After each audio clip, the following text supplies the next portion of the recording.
They had nothing left, not even the love of their own children. Alone, abandoned, and forgotten, an elderly couple stood before a ruined cabin in the mountains. Most would have seen only despair. But what they built out of broken wood and broken hearts shocked everyone who later saw their paradise. The old wooden bench creaked as Ivan and Maria sat side by side, their hands resting on worn knees, their eyes fixed on the distant horizon. Age had slowed their steps, but what broke them wasn't time, it was betrayal. Their children, the very ones they had raised with love and sacrifice, had left them behind. One by one. Excuses had replaced visits, promises had turned to silence. When the last phone call ended without goodbye, they understood. They were alone. With no family to turn to, they left the city behind and found themselves in the mountains, clinging to the only thing left in their name, a broken, ruined cabin that leaned as though it too had given up. Yet, as they sat before the wreckage, grief heavy in their hearts, neither spoke of surrender. Their story of loss was only the beginning of something no one expected. The mountain winds howled through the broken cabin, slipping through the gaps in shattered walls and a roof that could barely hold together. Rain dripped onto the dirt floor, pooling in corners where once there might have been warmth. Ivan and Maria huddled together at night, wrapped in thin blankets, shivering as the cold bit through their bones. Food was scarce. Their small basket held little more than bread crusts and a few dried potatoes. Each meal was divided carefully, every crumb cherished like gold. Maria often pretended she wasn't hungry, pushing her share toward Ivan, while he silently did the same for her. The days were no easier.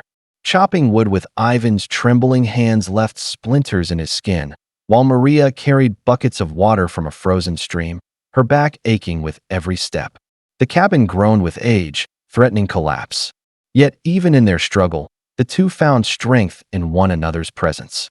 Every night, before sleep, Maria whispered, "As long as we're together, we can survive this."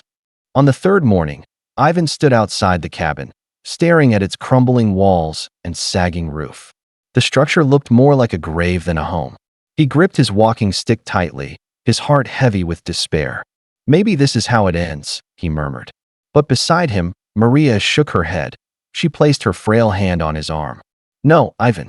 We have lost many things, but not each other. If this is all we have, then we will make it ours again."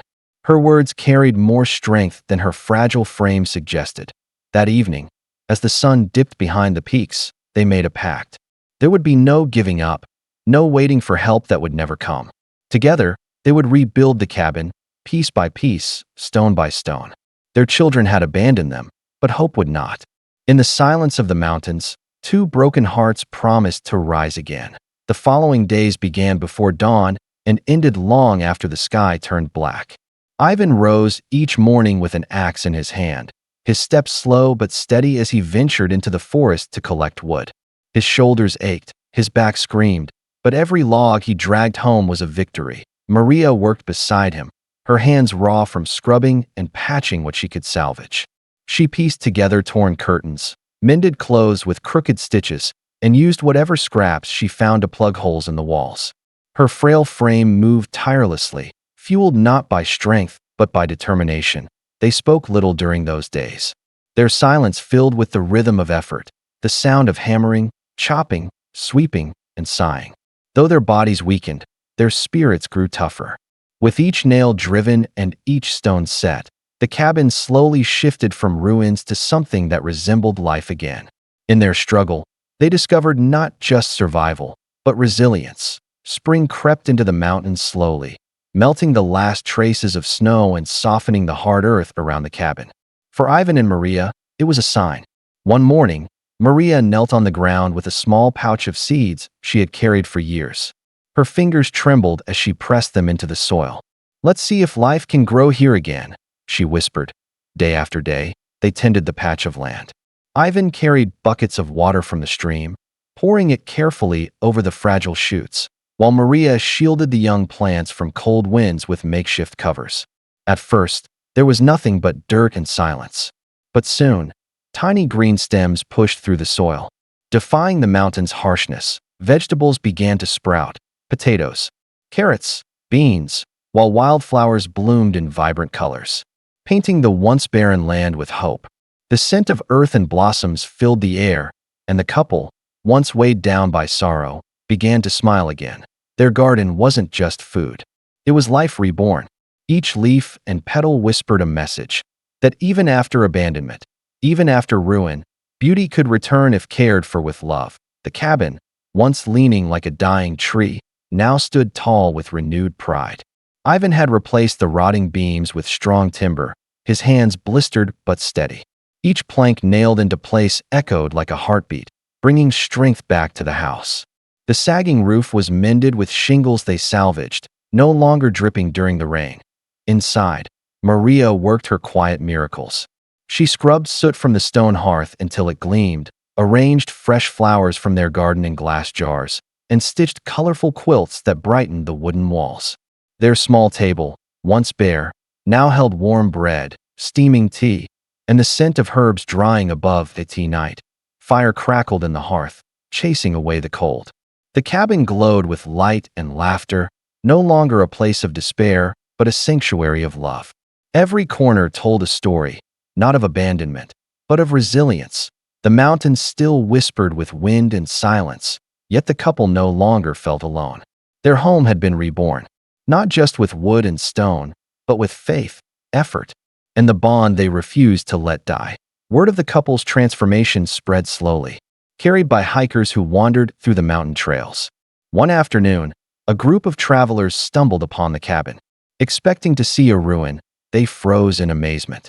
Before them stood a cottage glowing with life, flowers blooming in neat rows, vines climbing the walls, smoke curling warmly from the chimney. They knocked hesitantly, and Maria welcomed them with a smile that carried both gentleness and pride. Inside, the travelers were greeted by the scent of fresh bread, the warmth of a fire, and the sight of a home that radiated comfort. It was hard to believe that just months ago this place had been on the verge of collapse. Soon neighbors from nearby villages began visiting, their curiosity turning into admiration. They brought small gifts, seeds, tools, even books, wanting to be part of the miracle they had witnessed. Ivan and Maria, once forgotten and abandoned, now found themselves surrounded not by pity, but by respect. Their cabin was no longer a secret. It had become a symbol, a testament to how love and perseverance could turn ruins into beauty. As seasons passed, the cabin became more than a home. It became a paradise carved from pain. Birds nested in the trees nearby. The garden overflowed with vegetables and flowers, and the mountain air carried laughter instead of silence. Ivan and Maria often sat together on the porch at sunset, their hands clasped, their eyes watching the sky turn gold. They no longer waited for phone calls that never came. Instead, they found peace in the life they built with their own hands, a life richer than anything their children had abandoned. Their story spread beyond the valley, inspiring strangers who heard it. From ruins, they had built hope. From heartbreak, they had grown beauty. Abandoned, yes, but never broken. In the end, they had created their own paradise, proving that true family can simply be two souls who never give up on each other.